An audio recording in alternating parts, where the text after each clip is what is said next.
इर्सादजी, यहाँलाई स्वागत छ। धन्यवाद। अहिले कोभिड-19 को महामारीले जिल्ला नै, देश नै, विश्व नै आक्रान्त छ।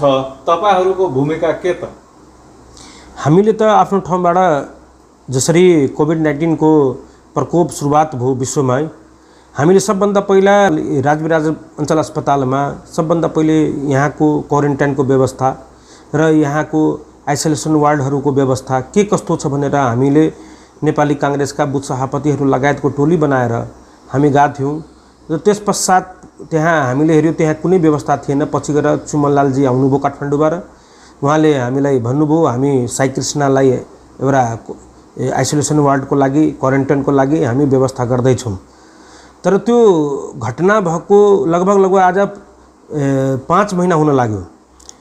आजसम्म मैले हेर्दाखेरि जुन हिसाबले नेपाल सरकार, स्थानीय सरकार र प्रदेश सरकार यहाँको यो बिमारीको रोकथामको लागि र क्वारेन्टाइनको व्यवस्था, आइसोलेसन वार्डको व्यवस्था जुन तरिकाले हुनु पर्थ्यो त्यो हिसाबले अहिलेसम्म मलाई लाग्छ त्यो परिपूर्ति हुन सकेको छैन। हचुवा तालमा आज चाहिँ यहाँ व्यवस्थित भइरहेको छ र कुनै किसिमको सेवा छैन।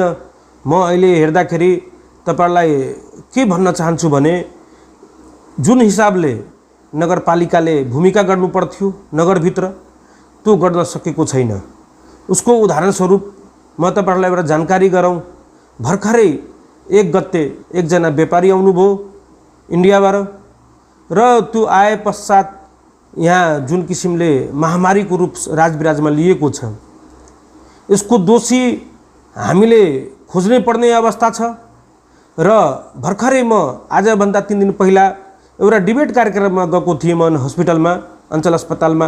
त्यहाँ जाँदाखेरि त्यहाँ मेयर, राजविराज नगरपालिकाको मेयर, उपमेयर र हाम्रो अञ्चल अस्पतालको मेसु समेतको उपस्थितिमा हामीले कुरा राख्यौँ। उहाँले प्रश्न रूपमा के भन्नुभयो भने कि चाहिँ हाम्रो कुनै संलग्नता छैन। उहाँले सिधै सेना र प्रशासनमाथि आरोप लगाउनुभयो। म के भन्न चाहन्छु भने यहाँ मात्र सेना पुलिस मात्र होइन, यहाँको स्थानीय सरकार, प्रदेश सरकार, केन्द्र सरकार यो कोभिड-19 मा असफल भएको छ। 70 मा जुन आज जुन किसिमले गतिले बढिरहेको छ त्यसको सम्पूर्ण जिम्मेवारी यहाँको स्थानीय प्रशासन, यहाँको वडा अध्यक्ष, जुन 6 नम्बर वडाको वडा अध्यक्षले उहाँ व्यापारी, प्रतिष्ठित व्यापारीलाई ल्याउनु भयो। र अहिले मेयरले के भन्नुभएको छ भने त्यो कार्यक्रममा कि मेरो वडाको वडा अध्यक्ष कुनै संलग्नता छैन। म एउटा इमानदारीका साथ भन्न चाहन्छु, उहाँको ठाउँमा म मेयर भएको भए मेरो बोर्डका मेम्बरले कुनै गल्ती गरेको भए म नैतिक जिम्मेवारी लिन्थेँ। तर त्यो जिम्मेवारी पन्छेर आज चाहिँ जुन वातावरण भइरहेको छ त्यसलाई हामी नकार्न सकिँदैन। आज 70 भयावह स्थितिमा रहेको छ।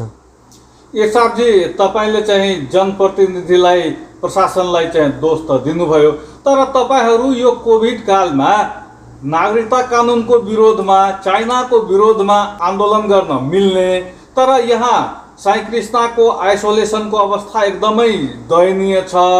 यहाँ कोभिड-19 को व्यवस्थापनमा समस्याहरू छ। के तपाईँ जस्तो युवाको भूमिका त्यतातिर हुँदै होइन र? एकदम हो। हामी तपाईलाई एउटा कुरा जानकारी गराइदिउँ कि यो कोभिड-19 को यो आइसोलेसन वार्डको जुन व्यवस्थापन, जुन हाम्रो चाहिँ प्रदेश सरकार र यहाँको स्थानीय निकायले जुन ठुला स्वरमा नारा लगाए कि हामी नेपालकै सबभन्दा ठुलो आइसोलेसन वार्ड हामी तयार पार्यौँ। म के भन्न चाहन्छु भने त्यो आइसोलेसन वार्ड जुन हिसाबले बनाइयो, मैले पटक राजविराज नगरपालिकाको मेयरलाई हामीले ज्ञापन पत्र समेत दिएको छौँ। सिडिओ मार्फत प्रधानमन्त्रीलाई हामी ज्ञापन पत्र दियौँ।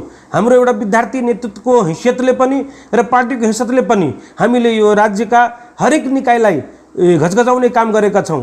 जहाँसम्म नागरिकता विधेयकको कुरा गर्नुभयो, चाइनाको यस नेपालमा बढेको जुन एउटा हैकमवादी स्टाइलले नेपालमा जुन एउटा नेपालमा लाद्ने जुन किसिमको प्रवृत्ति जुन चाइनाबाट भइरहेको छ त्यसको विरुद्धमा हामीले पनि सडकमा आएकै हो। यसलाई हामी एउटा हाम्रो यो चाहिँ रहर होइन, बाध्यता थियो।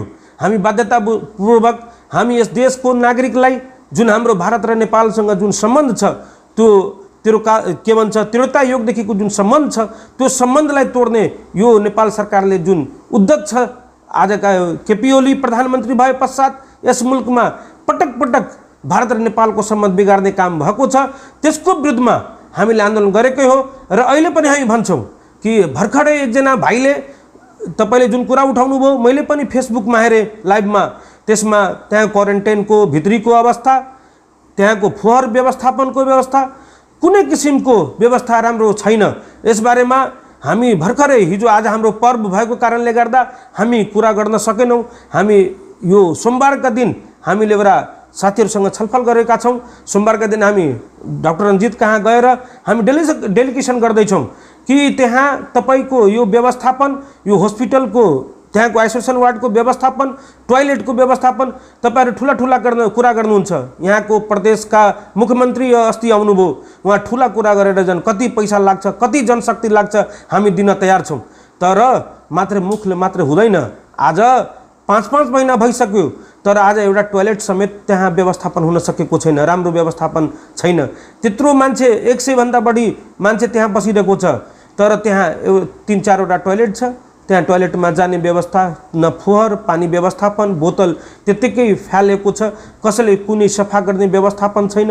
र खाना समेत त्यहाँको जुन बिमारीहरूको कुरा मैले सुने, खाना 1-1 महिनादेखि बसेका मान्छे खाना पनि राम्ररी पाएका छैनन् र उनीहरूले गुनासो गरेका छन्, हामीलाई यहाँ निको पार्ने होइन, हामीलाई बिमारी पार्नेको लागि ल्याएको हो भनेर उहाँहरूको गुनासो सुनेपछि हामीले दुईटा कुरामा एउटा म एकदम गम्भीरताको साथ लिएको छु कि एउटा के भयो, एउटा उखान छ, सानोलाई एन ठुलालाई चेन। आज हेर्नुहोस्, आइसोलेसन वार्डको लागि, भिआइपीहरूको लागि स्टार डिलक्स र गरिब निमुखाको लागि चाहिँ साई कृष्ण आइसोलेसन वार्ड जुन बनाइएको छ त्यसको मेरो घोर आपत्ति छ। नेपाली काङ्ग्रेसमा घोर आपत्ति गर्दछ र म अहिले यहाँका मेयरलाई र यहाँका मेसुलाई म भन्न चाहन्छु के कति खर्च बच्छ त्यो खर्चको चाहिँ सूचना जनतामा आउनु पर्यो। र अहिलेसम्म चाहिँ त्यहाँको पेसेन्टहरूले भने हामीले सुन्यौँ कि हामीले एउटा औषधि समेत खाएको छैनौँ।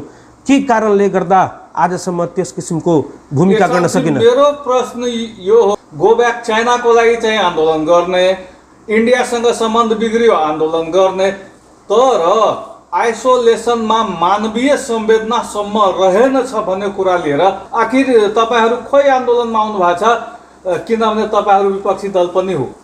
होइन, तपाईँलाई पत्रकारजी तपाईँलाई जानकारी नहोला, हामीले यसै विषय लिएर हामीले सिडिओ कहाँ हामी भूतपूर्व विद्यार्थी नेताहरूको हैसियतले हामीले भनेका थियौँ आइसोलेसन वार्ड तयार गर्नु पर्यो। सिडिओ कहाँ जानुभयो, मेयरलाई पनि ज्ञापन दियौँ, त्यसको विरोधमा आन्दोलन पनि गर्यौँ। मैले भन्न खोजेको त्यसको नतिजा के आयो, त्यसलाई फलोअप गर्नुभयो? त्यो नतिजालाई हामी के भन्न चाहन्छौँ भने त्यति बेला आइसोलेसन वार्ड तयार थिएन। तपाईँको राजविराज सप्तरी जिल्लामा 24 जना मात्र चाहिँ बेडको व्यवस्थापन थियो, तर हाम्रो दबावको कारण चाहिँ यहाँको प्रदेश सरकारले 100 वार्ड नेपालकै सबभन्दा ठुलो आइसोलेसन वार्ड बनायो भनेर जुन कुरा गर्यो त्यो कुरालाई हामीले अलिकति पत्याउँ। तर जुन हिसाबले भित्रको कुरा, हामी त भित्र जान छिर्न मिल्दैन, त्यहाँ सेनाको मातहतमा रहेको छ। हाम्रो विभिन्न समाचार माध्यमबाट हामीले भर्खरै थाहा पायौँ कि त्यहाँ जुन किसिमले व्यवस्थापन छ, त्यहाँ टोयलेटको फोहोर र त्यहाँको फोहोर व्यवस्थापन गर्ने अवस्था समेत छैन। त्यसको विरुद्धमा हामी भन्दैछौँ, सोमबारदेखि हामी त्यहाँ सम्बन्धित निकायलाई हामी जानकारी गराउँछौँ, हामी धरना दिन्छौँ, हामी के गर्नुपर्छ हामी गर्छौँ, तर यसलाई हामी छोड्दैनौँ। र यसलाई हामी के भन्न चाहन्छु भने यसको व्यवस्थापन गर्नु पर्यो। र अहिलेसम्म राजविराज नगरपालिकाले सञ्चालन गरेको क्वारेन्टाइन र अहिले अस्पतालले गरिरहेको क्वारेन्टाइनको व्यवस्थापनमा के कति खर्च भयो त्यसको जनताले सूचना पाउनुपर्छ। त्यसको बारेमा हामी अगाडि आउँछौँ। इर्सादजी, पछिल्लो पटक नेपालका प्रधानमन्त्री केपी शर्मा ओलीजीले अयोध्या नेपालमै रहेछ भन्ने कुरा ल्याएर भारत नेपाल बीच फेरि एउटा अर्को चाहिँ सम्बन्ध बिगार्ने काम गर्नुभएको छ। के भन्नुहुन्छ तपाईँ यसमा? म त भनिहालेँ कि केपी ओली आए पश्चात यस मुलुकमा भारतसँगको सम्बन्ध एकदम नराम्रो बिग्रिएको छ। यसकारण बिग्रनुको कारण के भने केपीजी यस मुलुकमा पहाडिया राष्ट्रवाद र मधेसी राष्ट्रवाद दुईटा खेलमा लाग्नु भएको छ। आफ्नो सत्ता कुर्सी बचाउनको लागि यो त्यतातिर उहाँ ध्यान केन्द्रित गराउन खोज्दै हुनुहुन्छ। यस देशमा 10 अर्ब खर्च गर्नुभयो, त्यो त्यसलाई ध्यानलाई त्यो जनताको ध्यान केन्द्रितलाई उतातिर ध्यान केन्द्रित गराउन खोज्नु भएको हो। के तपाईँको विचारमा अयोध्या नेपालमै हो त? होइन, यो हामी पौराणिक रूपमा हामी हेर्दैछौँ र नेपालको सम्बन्ध, इन्डियाको सम्बन्ध त्रेतायुगदेखि राम चाहिँ हाम्रो अयोध्या इन्डियाको हो र सीता हाम्रो जनकपुरको हुनुहुन्छ। यो कुरा हामी गर्वका साथ भन्छौँ र माता जानकीको त्यहाँ दर्शन हुन्छ र जनकपुरमा त्यसको ठुला मन्दिरहरू छन् राजा जनकले बनाएको। त्यसकारण यो कुराहरू जति पनि केपी ओलीजी भन्दै हुनुहुन्छ, यो के छ भने उहाँको मलाई लाग्छ मानसिकता बिग्रेको छ र उहाँले गलत अभिव्यक्ति दिएर दुई राष्ट्र बीचको जुन सम्बन्ध छ त्यसलाई बिगार्दै मात्रै काम गर्नुभएको छ। हस् इर्सादजी, तपाईँले हाम्रो च्यानलको लागि समय दिनुभयो, यहाँलाई धन्यवाद। धन्यवाद।